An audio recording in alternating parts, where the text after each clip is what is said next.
journal, Yasmine Adoko.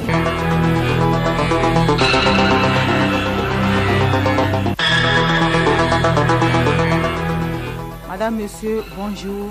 Les titres de ce journal. Visite d'amitié et de travail du président Faure Sozomna Nyazingbe à Libreville.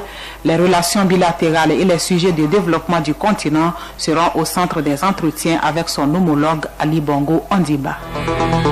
Le Togo a réalisé 70% des réformes à la fin décembre 2018 dans différents ministères et institutions de l'État. Tel est le résultat global de la revue nationale de la performance de l'année dernière en cours de validation à Lomé. 1 million d'espèces animales menacées d'extinction selon un rapport dévoilé hier au siège de l'UNESCO. Ce rapport nous rappelle l'urgence d'agir pour la biodiversité, notre patrimoine mondial environnemental. Et puis sport football, demi-finale retour de la Ligue européenne des champions. Liverpool accueille ce soir le FC Barcelone, vainqueur à l'aller par 3-0.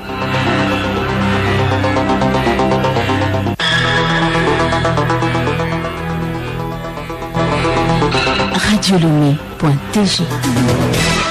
Bienvenue à tous. Je le disais en titre, le chef de l'État Faure Sozomna Nyazingbe effectue ce mardi une visite d'amitié et de travail à Libreville à l'invitation du président Ali Bongo Ondimba.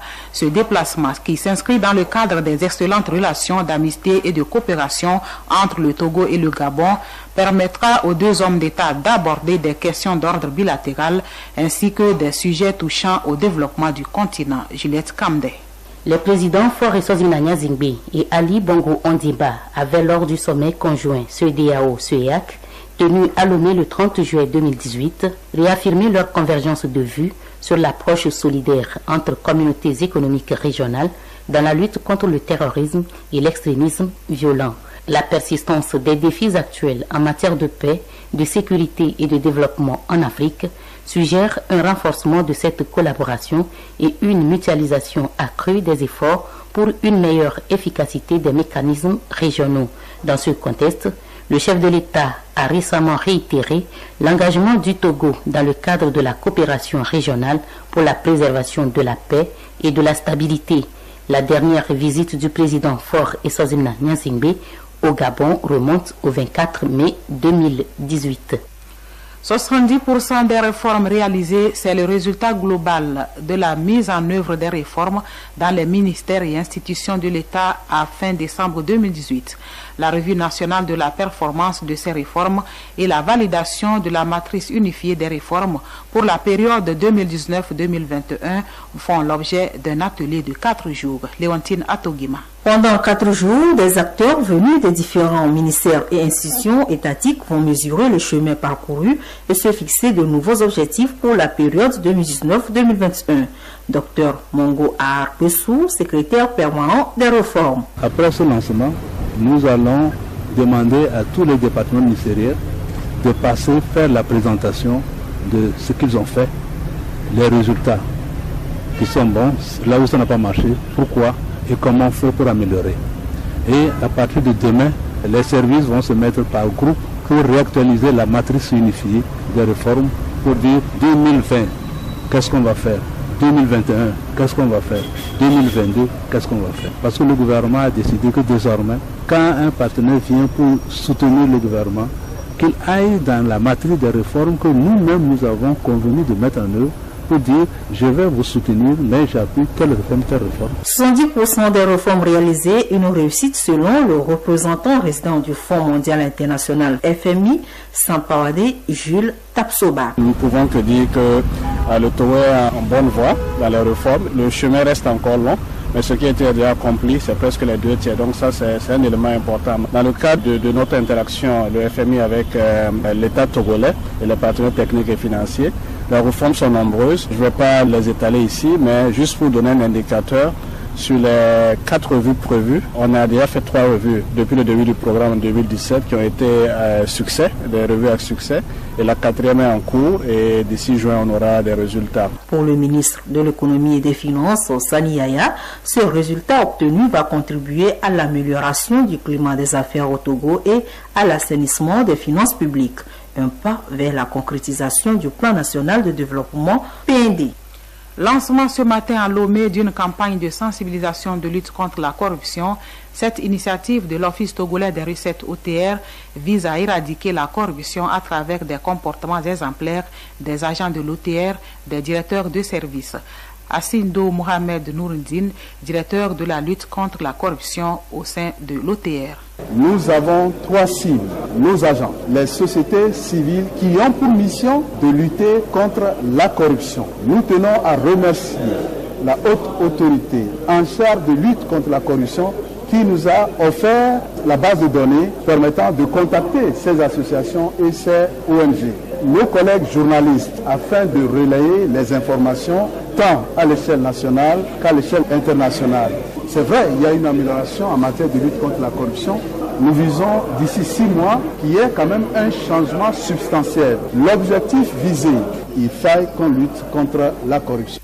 Cette campagne de sensibilisation qui dure 1 mois va couvrir toute l'étendue du territoire national.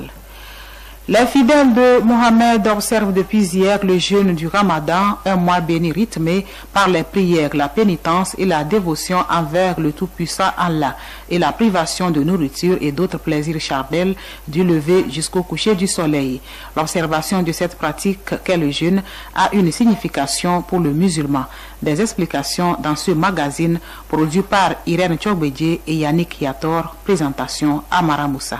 Se priver de nourriture et d'eau de 5 heures du matin à 6 heures du soir, et ceci pendant 1 mois. Tel est le lot quotidien des fidèles musulmans qui observent le jeûne.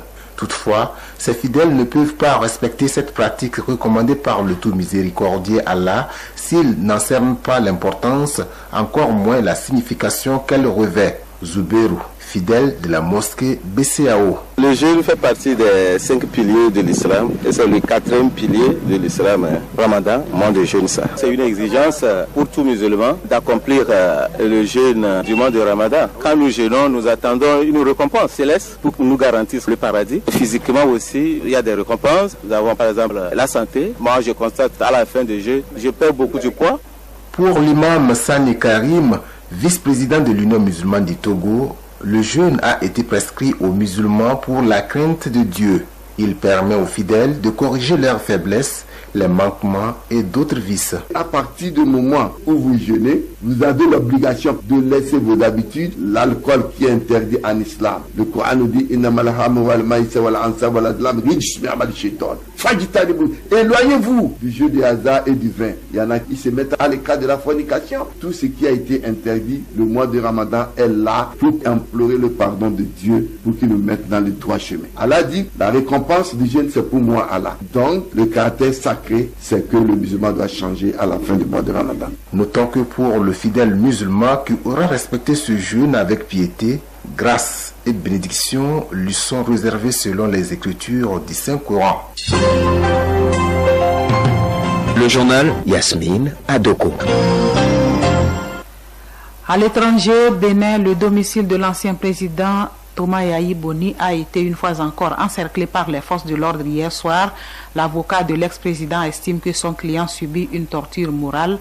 Maître Renaud Agbodjo demande la levée du dispositif aux alentours de son domicile. Le président libérien George Weah a suspendu hier son vice-ministre chargé de la presse et des relations publiques. Ce dernier est accusé de raviver les tensions ethniques à 1 mois d'une grande manifestation de l'opposition au Libéria. En effet, une grande manifestation est prévue le 7 juin prochain pour réclamer que le chef de l'État démissionne ou trouve une solution aux souffrances de la population. Sur les réseaux sociaux, le vice-ministre a déclaré qu'il attendrait la manifestation des autochtones le lendemain 8 juin. Le communiqué de la présidence annonçant la suspension avec effet immédiat du vice-ministre indique que George Weah et son gouvernement restent engagés en faveur de la politique, un pays, un peuple, avec une tolérance zéro pour les politiques de division ou de tribalisme. En Guinée, la Commission électorale nationale indépendante a annoncé la tenue d'élections législatives en novembre prochain. Ce scrutin va se tenir avec 1 an de retard. Le mandat des députés a expiré depuis le 19 janvier dernier. La CENI assure vouloir appliquer les recommandations d'un récent audit du fichier électoral qui fait état de plusieurs failles. Le président de la Commission a donc été demandé de toucher tous les électeurs guinéens lors de la révision qui est à venir avant de consolider le fichier électoral. 1 million d'espèces menacées d'extinction, c'est selon un rapport de l'UNESCO. Après une semaine de travail à Paris, experts et diplomates de 132 pays ont publié leur nouvelle évaluation sur l'état de la biodiversité, l'ensemble des espèces animales et végétales qui peuplent la planète Terre. Nous retrouvons Juliette Camdet. Jusqu'à 1 million d'espèces sont menacées d'extinction. Pour les espèces terrestres, c'est la pression de l'agriculture et de l'urbanisation. 13 millions d'hectares bruts de forêt disparaissent encore chaque année dans le monde. Pour les espèces marines, c'est la pression de la surpêche. 9 espèces de poissons sur 10 sont au maximum de leur exploitation. Le rapport montre que la nature décline à un rythme sans précédent. Le taux d'extinction des espèces s'accélère, provoquant des effets graves sur les populations du monde entier. La population humaine, justement, a doublé en 50 ans. Nous en sommes à 7,6 milliards d'habitants et nous consommons de plus en plus de produits. Ce rapport est historique car, en le validant, les 132 pays partagent un constat précis et reconnaissent les responsabilités. Ils vont tenter de mettre en œuvre une réponse mondiale. Les 132 pays signataires ont maintenant l'occasion de montrer leur détermination. Ils ont rendez-vous en Chine en 2020 pour des engagements précis.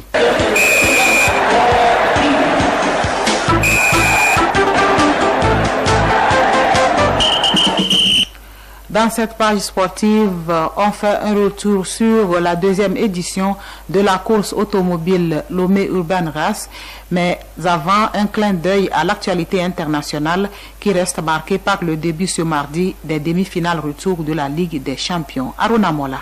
L'on suivra intérêt ce soir le choc entre les Anglais de Liverpool et les Espagnols du FC Barcelone. Même si le Barça a remporté la manche aller sur la marque de 3-0 avec un Lionel Messi éblouissant, auteur d'un doublé, les Anglais comptent mettre tout en œuvre pour renverser la vapeur à domicile au stade Anfield Road. Pour cela, le coach de Liverpool, l'Allemand Jürgen Klopp, veut compter sur la combativité et la rigueur de jeu de son effectif pour mettre à mal le plan des Espagnols.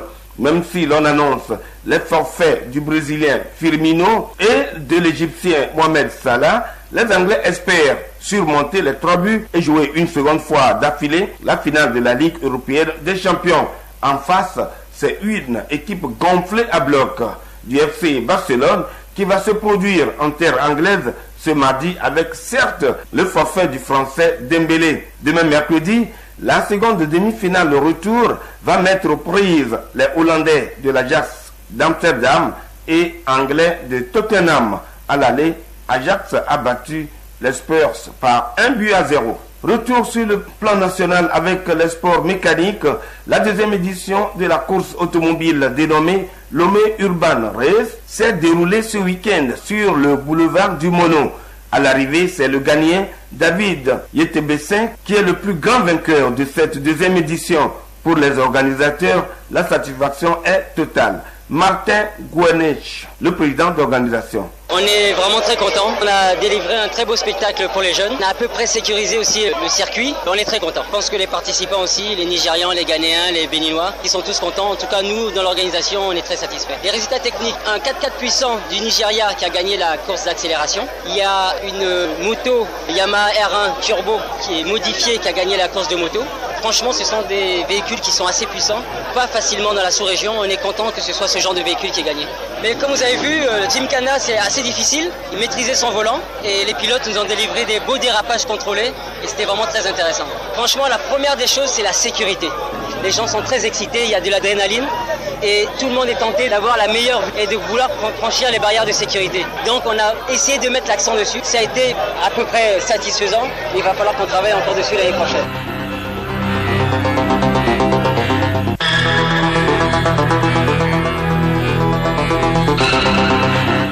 Cette édition s'achève. L'actualité, c'est la visite officielle du chef de l'État Faure Essozimna Nyanzingbe à Libreville au Gabon. Les relations bilatérales et les sujets de développement du continent seront au centre des entretiens avec son homologue Ali Bongo Ondimba. Merci d'avoir suivi le journal.